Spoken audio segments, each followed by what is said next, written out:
Morning students, मैं rife sir आपके साथ। हैप्पी न्यू ईयर 2023 आपको और आपके परिवार को। ठीक है, नई साल लग गई है।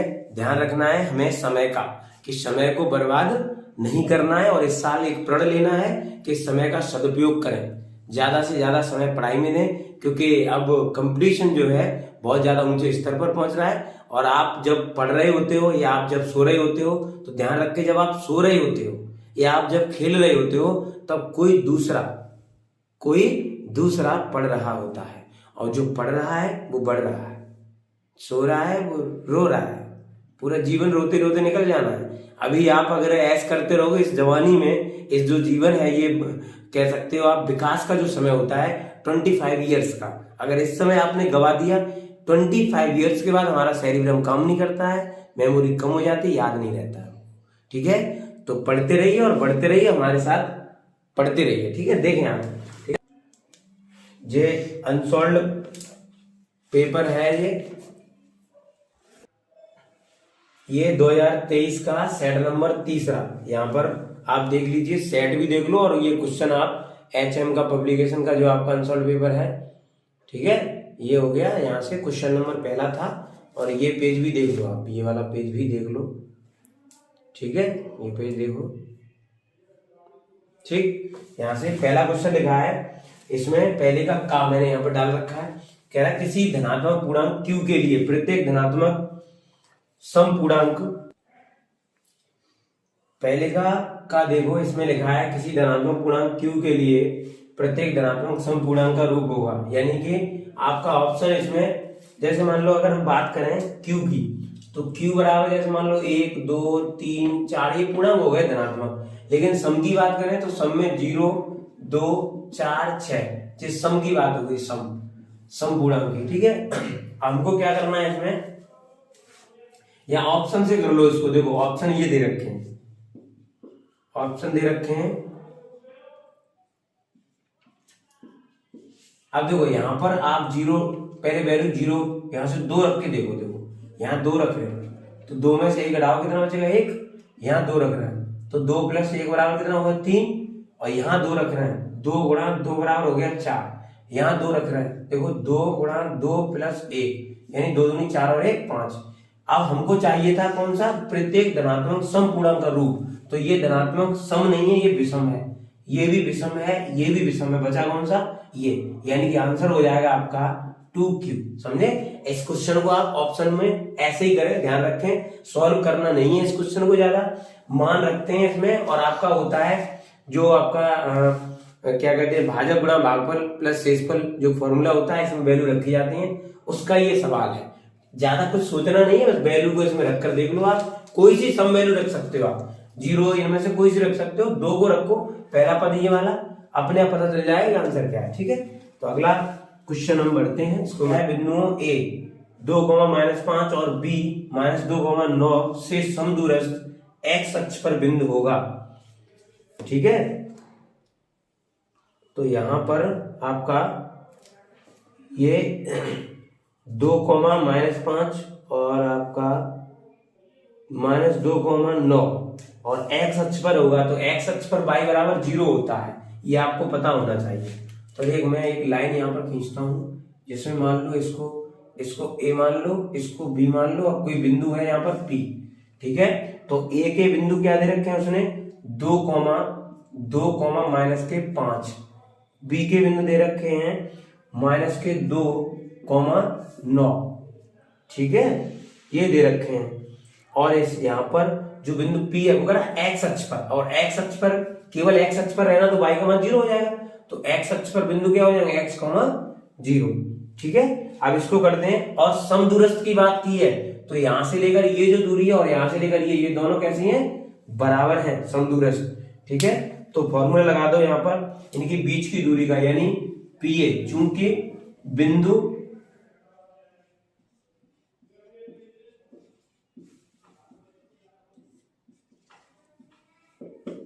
ठीक है, तो PA बराबर PB। ठीक, PA बराबर PB में हम क्या करेंगे, यहां पर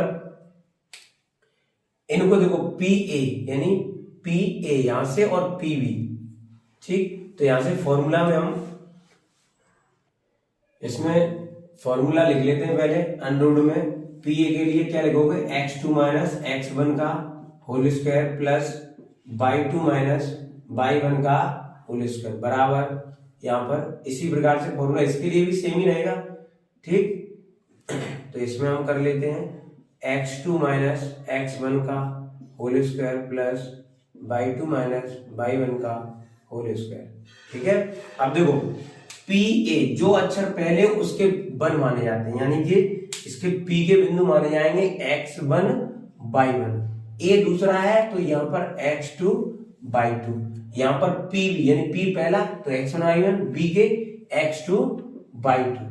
ठीक है, इसमें रख दो वैल्यू फटाफट से, इसमें वैल्यू रखो, आंसर आएगा। देखो x2 कितना है 2 माइनस x1 कितना है x का होल स्क्वायर प्लस y2 कितना है 9 माइनस y1 कितना है 0 का होल स्क्वायर बराबर अंडर रूट। यहाँ पर x2 इसे b के लिए है ना, b के लिए तो x2 ये है माइनस के 2, x1 क्या है माइनस का x का होल स्क्वायर प्लस y2 है आपका, यहाँ पर ये गड़बड़ हो गया, y2 यहाँ पर ये होगा, यहाँ चेक कर लो एक बार, x2 और x1 y2 यहाँ पर -5 रखो। ठीक है, -5 रखो ऐसे, अब सही y2 -5 हो गया यहाँ पर, और y1 ये हो गया 0, यहाँ x2 ये वाला चलेगा। ठीक है, और x1 आपका ये हो गया, y2 यहाँ 9, यहाँ आएंगे 9। ठीक है, क्योंकि ये b के लिए है ना, ये वाला ये b के लिए तो b वाले में आएगा, a के लिए a वाले में आएगा, और y1 माइनस के 0 का होल स्क्वायर। ठीक है, अब इसको हल करो, दोनों पक्षों का वर्ग कर दो, जैसे वर्ग करोगे तो दोनों के जो रूट है वो हट जाएंगे, यहाँ पर लिख दो दोनों पक्षों का वर्ग करने पर।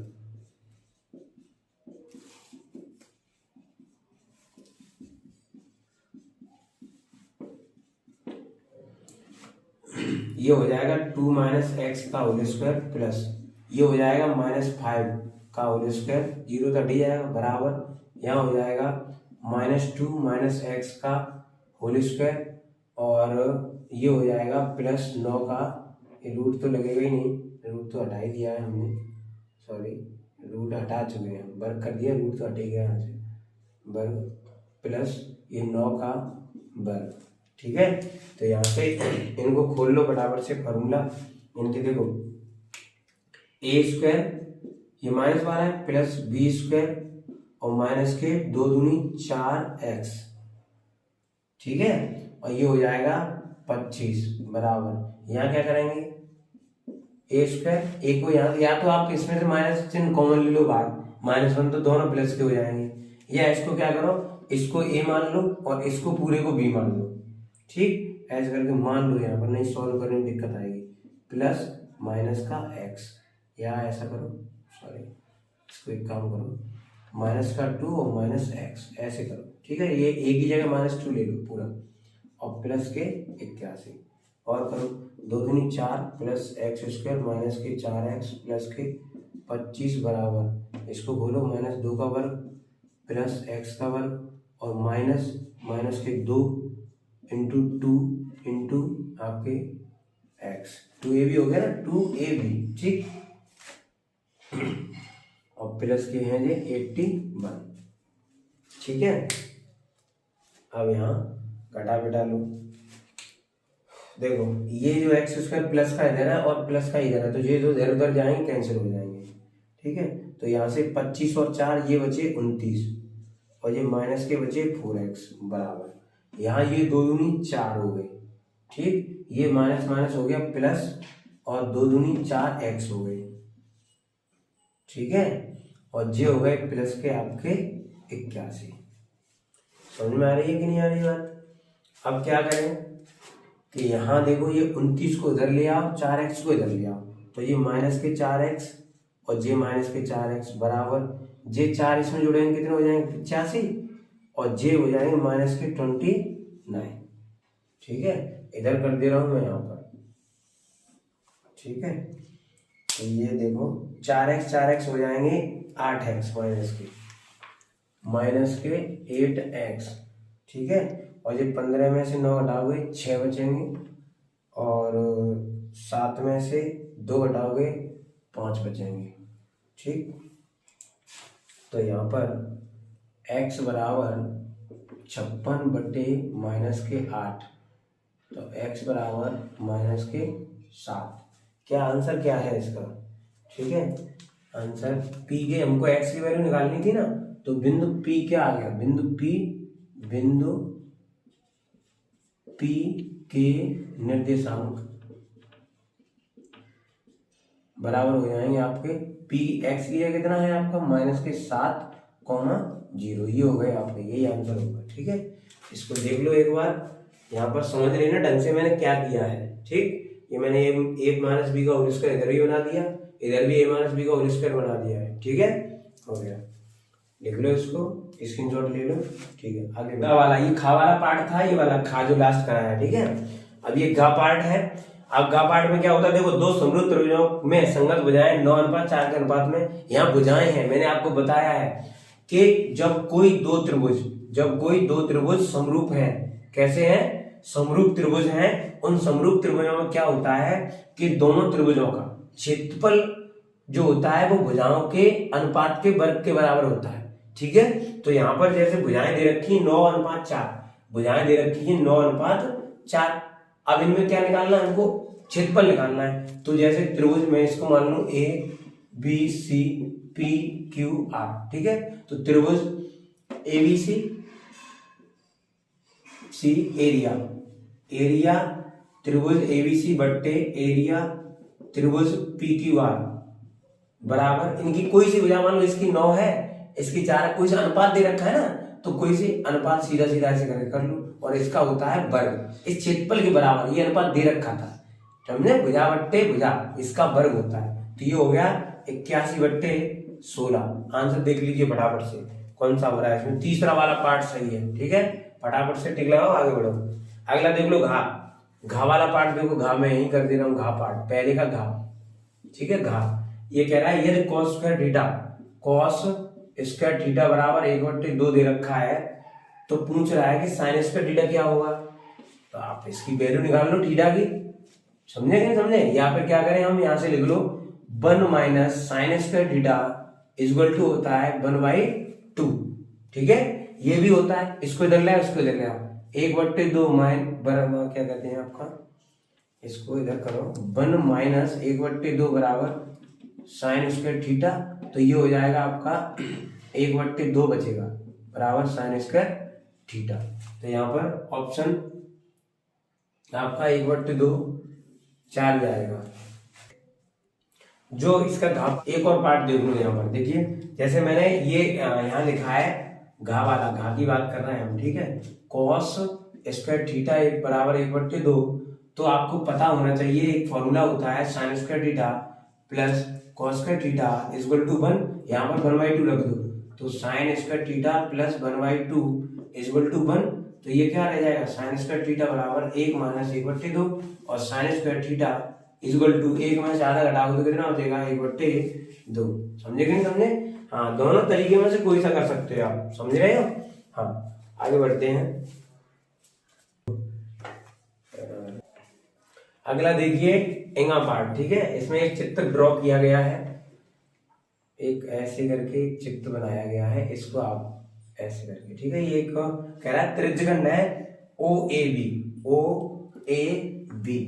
ठीक है, यहाँ पर जो कोण दे रखा है वो 60 का दे रखा है। ठीक है, और ये जो 7 सेंटीमीटर दूरी है। अब देखो, उसने परिमाप पूछा है, दो बातें हैं, एक परिमाप और एक होता है परिधि। समझिए, परिमाप का मतलब जितना चले हो आप, जैसे ये परिमाप में आएगा। परिधि की बात करें तो यहां से यहां तक, केवल इतना परिधि। ठीक है, तो आपको त्रिज्यखंड के बारे में पता हो, एक फॉर्मूला होता है त्रिज्यखंड की परिधि क्या होती है।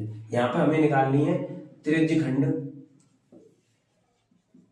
का परिमाप।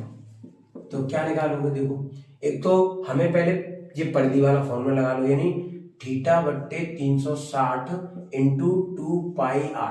ये तो इतने के लिए लग गया, प्लस क्या करेंगे हम इसमें, एक आर ये और एक आर ये, यानी ये त्रिज्या है, एक आर ये, तब परिमाप निकलेगी, यानी 2r। समझ पा रहे हो? तो थीटा कितना है? 60 बट्टे 360 इंटू 2 इंटू 22/7 इंटू 7 प्लस 2 गुणा 7, ये 1/6 आ गया, इस 7 से ये कट गए, ठीक है, ये 2 गुणा 22 हो गया प्लस 7 दूनी 14 हो गया ये, ठीक है। 2 से काट लो, ये 2 तिया 6 और यहाँ से, ठीक, तो ये 22/3 बचा प्लस ये बचे 14। समझ में आ रही बात, ये 14 बचे। अब इसको हम क्या कहते हैं, कितना आ रहा है इसमें आंसर, कितना आ रहा है 64/3 आ रहा है आपका, ठीक है। तो यहाँ एलसीएम ले लो, ठीक, इसका इसमें ये 22 प्लस 14 तिया होते हैं 42, इसको जोड़ दो, 4 और 2 2 4, 4 और 2 6/3 काय में है, ठीक है, ये सेंटीमीटर में आपका हो गया ये। यहाँ पार्ट नहीं, इस तरह पहला क्वेश्चन पूरा कंप्लीट हुआ। अगला अभी नहीं हुआ, अभी चा पार्ट और है इसका, चा और है, चा पार्ट होगा अभी, इसको लिख लो फटाफट से। चा पार्ट देखो इसका, चा ये दिया है उसने कि n प्रेक्षणों का माध्य x बार है, यदि प्रत्येक प्रेक्षण को a से बढ़ा दिया जाए तो नया माध्य होगा। तो इसमें नया माध्य क्या होगा, देखो इसमें क्या होगा आपका, मैं सीधा बता दे रहा हूं, कोई भी प्रेक्षण बढ़ाया जाता है माध्य में तो उसमें जो बढ़ाया गया है वही ऐड हो जाता है, बस इतना आता है, इसका विकल्प है। आप ऐसे भी लगा सकते हो, कैसे आया वो मैं बता दे रहा हूं। यानी x बार बराबर, ये आपका होता है फॉर्मूला सिग्मा n, यहाँ पर i बराबर 1 इंटू एक्स आई। अब यहाँ पर हम मान लें कि x1, x2, x3, dot dot करते चलोगे आप xn तक। अब इसमें हमने क्या किया, प्रेक्षण क्या बढ़ाया है, a बढ़ाया है, तो इसमें x1 plus a, x2 plus a, x3 plus a, dot dot dot dot xn plus a। अब इसमें जो बड़ा है इस फॉर्मूले में वही बढ़ा दो। समझ में आ रही बात आपको, ये है आपका, ये लिखा है सिग्मा n i बराबर 1 x i, ठीक है, x i। अब कितना बढ़ा है, a के कितने पद बढ़े हैं, नंबर मतलब पता नहीं अनंत तक, तो यहाँ पर n पता नहीं ना कितने बढ़े हैं, और बट्टे आपका यहाँ पर बट्टे और रहता है, यहाँ बट्टे n, ठीक है, फॉर्मूला में। अब देखो इसमें क्या करेंगे हम, ये जो है n सिग्मा i बराबर 1 एक्स आई अपॉन एन प्लस, इसको तोड़ लो, एन ए अपॉन एन, ठीक है। यहां देखो इधर ये जो वैल्यू है, देखो ये वैल्यू कुछ ध्यान आ रहा है, ये वैल्यू है एक्स बार के बराबर, तो ये तो हो गई आपकी एक्स यहाँ पर बार प्लस, ठीक है, एन से ये एन कट जाएगा तो ए आ जाएगा। देखो ये यही आंसर है और ये मैंने आपको बताया था। समझे कि नहीं समझे, चार पार्ट इस तरीके से आपका कंप्लीट होता है, ठीक है। क्वेश्चन नंबर 2 का देखते हैं। पहला क्वेश्चन कंप्लीट हो गया, 2 का आप यहाँ स्क्रीन पर देखना चाहते हो, चलो देख लो, ये वाला क्वेश्चन है, मैं दिखा देता हूँ स्क्रीन पर, ठीक है, ये देख लो। तो यहाँ मैं चित्र बना लेता हूँ फटाफट से। एक चित्र जो दिया गया है हमें किताब वालों के द्वारा, वो एक त्रिभुज दे रखा है ऐसे, ठीक है, इसमें एक पॉइंट है F है यहाँ पर और एक E है, और यहाँ पर पॉइंट एक दे रखा है D, ठीक है, ये यहाँ पर A है, यहाँ पर B है, यहाँ F है, यहाँ पर E है, यहाँ पर C है। इसको इन्होंने इससे मिलाया होगा, ठीक, और इसको इससे मिला, अरे भाई, इसको D को यहाँ से F से मिलाया है और D को E से भी मिलाया है, E पॉइंट से, ठीक है। जो कि देखो यहाँ पर ये वाली जो लाइन है वो इससे पैरेलल हो रही है और ये वाली लाइन इससे पैरेलल हो रही है। ये बराबर के लिए चिन्ह लगाया मैंने, पैरेलल दिखाने के लिए लगाया है, समझे कि नहीं समझे। उसने कहा भी है उसमें कि DE parallel EC AC, DE parallel AC, ठीक है, चित्र में भी दिखाई दे रहा है पैरेलल कौन सी है, और कह रहा है कि DF पैरेलल DF, यानी ये पैरेलल होगी AE के, ये दिया है। तो पहले एक ही त्रिभुज ले लो, पहले मैं लेता हूं त्रिभुज ABC में, ठीक है, त्रिभुज ABC को लेते हैं पहले हम, ठीक।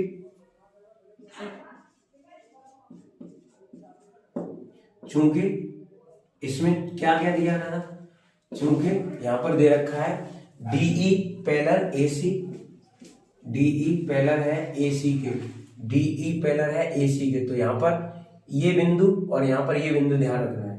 तो ये इसलिए जो आधारभूतिक प्रमेय होती है, आधारभूतिक समानुपातिक प्रमेय से, आधारभूतिक,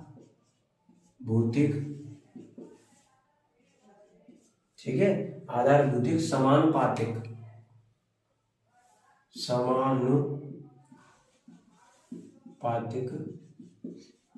प्रमेय से, यहाँ बट्टे में चलता है, क्या चलेगा, BD बट्टे AD बराबर BE बट्टे EC। ठीक, इसको डाल लो समीकरण नंबर 1। ठीक है, इसी प्रकार से अब त्रिभुज ले लो आप, ये वाला, ये मैंने ABC लिया था, अभी ले लो त्रिभुज आप ABE, त्रिभुज ABE में, त्रिभुज ABE में,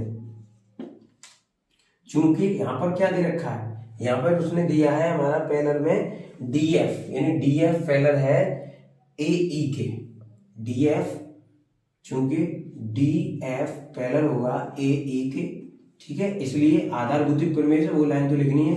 क्या होगा यहाँ पर कि BD बट्टे DA या AD लिख सकते हैं, DA कोई बात नहीं, DA AD लिख लो, बराबर आपका होगा BF बट्टे FE, समीकरण नंबर 2। अब यहाँ पर समीकरण 1 व 2 से देखो, यहाँ पर BD बट्टे AD बराबर BE बट्टे EC, और ये दोनों चीज बराबर, तो ये भी बराबर हो जाएगी, नहीं हो जाएगी, तो क्या हो जाएगा कि BE अपॉन EC बराबर BF अपॉन FE। ठीक है, ये हमारा प्रूफ हो गया पूरा क्वेश्चन। समझ में आ रही कि नहीं आ रही, ये इन्होंने प्रूफ कराया था। क्वेश्चन नंबर 2 का कंप्लीट है, स्क्रीनशॉट ले लो, उतार लो इसको। अगला सवाल देखो, ये साइन A माइनस B बराबर 1/2 और कॉस A प्लस B बराबर 1/2, और जीरो छोटा है A प्लस B से और बड़ा है, बराबर है 90 के, तो A बड़ा होगा B से, तो A और B ज्ञात कीजिए। ठीक है, तो यहां से हम क्या करें, यहां पर लिख लेते हैं साइन, ये आपका कि साइन A माइनस B बराबर 1/2 दे रखा है, और क्या दे रखा है उसने, चलो इसको पहले लिख लेते हैं, साइन A माइनस B बराबर, साइन ये होता है साइन 30 की वैल्यू, ठीक है, यहाँ साइन से साइन कट जाएगा, तो A माइनस B बराबर आ जाएगा 30। इसी प्रकार से कॉस A प्लस B बराबर दे रखा है उन्होंने 1/2, तो ये कॉस A प्लस B, ठीक है, तो यहाँ पर हम क्या करेंगे, कॉस से कॉस काट दो, A प्लस B बराबर 60। ठीक है, ये समीकरण नंबर 1 और ये समीकरण नंबर 2। ठीक है, यहाँ पर ए बी की वैल्यू याद करनी है, तो ये विलोपन विधि से हल कर दो, समीकरण 1 व 2 से, 1 व 2 से। ठीक है, तो A माइनस B बराबर 30 अंश और A प्लस B बराबर 60 अंश, इनको आप घटा दो, 2A बराबर बचेगा आपका 90 और A बराबर आ जाएगा 45। ठीक है, A का मान आ गया 45, ये A की वैल्यू यहाँ पर रख दो, 45 माइनस समीकरण 2 में, समीकरण 1 में लिख दो, समीकरण 1 में A का मान रखने पर, ठीक है, तो 45 माइनस B बराबर 30, तो 45 माइनस 30 बराबर B, ठीक है, और B बराबर हो जाएगा आपका 15। ठीक, ये हो गया आपका क्वेश्चन नंबर खा कंप्लीट हो गया। ठीक है, गा क्या है अगला, ये फटाफट से लिख लो, कर लो। ये जो गा वाला क्वेश्चन है वो कह रहा है एक शंक्वाकार बाल्टी के दोनों बढ़ती सिरों की त्रिज्या 28 सेंटीमीटर और 7 सेंटीमीटर है, यानी 28 सेंटीमीटर त्रिज्या ये वाली हो गई आपकी, ठीक है, और 7 सेंटीमीटर त्रिज्या ये हो गई ये वाली, ठीक, 7 सेंटीमीटर ये हो गई, और कह रहा है इसकी यदि ऊंचाई 45 सेंटीमीटर हुई है, जो हाइट है वो 45 सेंटीमीटर है हाइट, ठीक है, ये 45 सेंटीमीटर हो गई हाइट। तो बाल्टी की धारता, तो बाल्टी की धारता का ये चिन्ह बन गया, यानी बाल्टी की धारता बराबर, ये हमारा गा वाला पार्ट दिया है, गा जो क्वेश्चन है वो गा दे रखा है कि यहाँ पर एक शंक्वाकार बाल्टी के दोनों बढ़ती सिरों की त्रिज्या 28 सेंटीमीटर और 7 सेंटीमीटर है। यदि बाल्टी की ऊंचाई 45 सेंटीमीटर तो बाल्टी की धारता ज्ञात कीजिए। ठीक है, तो यहाँ पर 7 और 28 मैंने ले रखा है, इसको R1 मान लो, इसको R2 मान लो। ठीक है, तो यहाँ पर हम लिखेंगे बाल्टी की धारिता बराबर छिन्नक का आयतन। तो छिन्नक का आयतन क्या होता है, 1/3 पाई ब्रैकेट में R1 का स्क्वायर प्लस R2 का square plus R1 R2 into H। ठीक है, यहाँ कैपिटल यहाँ स्मॉल बनी, मैंने यहाँ कैपिटल बना दी, कोई दिक्कत नहीं है। 1/3 गुणा 22/7। R1 कितना है, R1 है 28, यहाँ बड़ा ब्रैकेट लगा लो, का वर्ग प्लस R2 कितना है 7 का वर्ग प्लस R1 R2 28 गुणा 7। ठीक है, ये है हमारी 45।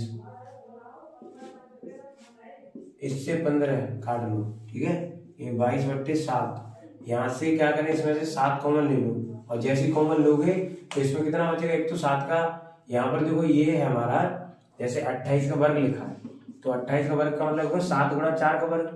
ठीक है, तो 7 का वर्ग अलग हो गया और 4 का वर्ग अलग हो गया, तो इसमें से हम एक 7 निकालेंगे तो एक 7 रह जाएगा।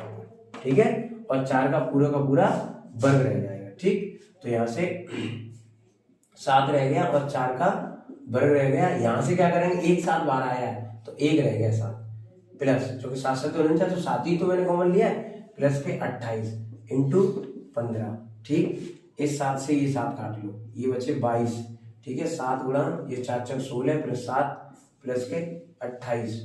ठीक है, और ये हो गया मल्टीप्लाई 15, तो 22 16 85 16 6 96 16 7 112 प्लस 7 और प्लस के 28 फटाफट से 15। इनको ऐड करो, ऐड हो जाएंगे 8 और 2 10 की 8 7 15 और 2 17 की 7, 8 7 15 15 और 2 17 की 7, हासिल 1 2 और एक 3 और एक 4 और 1।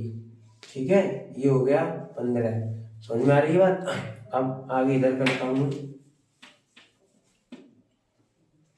इसको क्या करो आप कि 22 गुणा में 15 और ये गुणा में बचेंगे 147। ठीक है, इसको गुणा करो,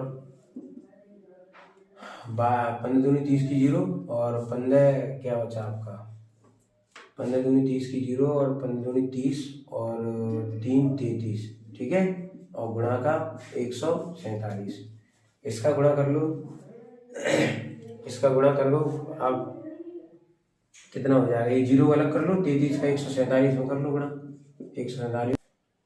इसका गुणा कर लो आप, इसका गुणा आ जाएगा आपका, जो हमारा आंसर है 48,510। और यहाँ पर ये आएगा हमारा, यहाँ पर देखो ये सेमी ये गया और यहाँ से स्क्वायर मिलेगा, तो आयतन हमेशा सेमी क्यूब में आता है। ठीक है, ये आंसर है आपको, फटाफट से इसको उतार लो। ठीक, देखो ये जो घा वाला क्वेश्चन है मैंने इस पे लिख लिया है, इसमें सिर्फ इतना पूछा गया है बहुलक वर्ग क्या है। ठीक है, अगर बहुलक पूछता तो उसके लिए प्रोसेस अलग है, यहाँ पर बहुलक वर्ग पूछा गया। बहुलक वर्ग का मतलब जो सबसे ज्यादा बार आया हो वो कौन सा वर्ग है। देखो इनमें देखो ये 12 मारता है, इनमें सबसे ज्यादा किसकी हुई है, इस 12 मारता हुई है जिसकी क्या कहते हैं 17। ठीक है, और ये बहुलक वर्ग कौन सा कहलाएगा, 12 से 16। तो ऑप्शन में आपका यही होगा, ऑप्शन तो नहीं सॉरी, आंसर जो निकलेगा तो यहाँ पर आप लिखोगे सीधा सीधा बहुलक वर्ग। इतना पूछा गया, केवल इतना ही, बहुलक वर्ग बराबर 12 से 16, ये आंसर होगा। ठीक है, तो ये दूसरे के सभी खंड हो गए। ठीक, अगले आपको कराया जाएगा अगले वीडियो में। ठीक है, तो आज तक के लिए इतना ही। तो पढ़ते रहिए, बढ़ते रहिए और देखते रहिए स्मार्ट क्लासेस मेरे साथ। ठीक है, धन्यवाद, जय हिंद।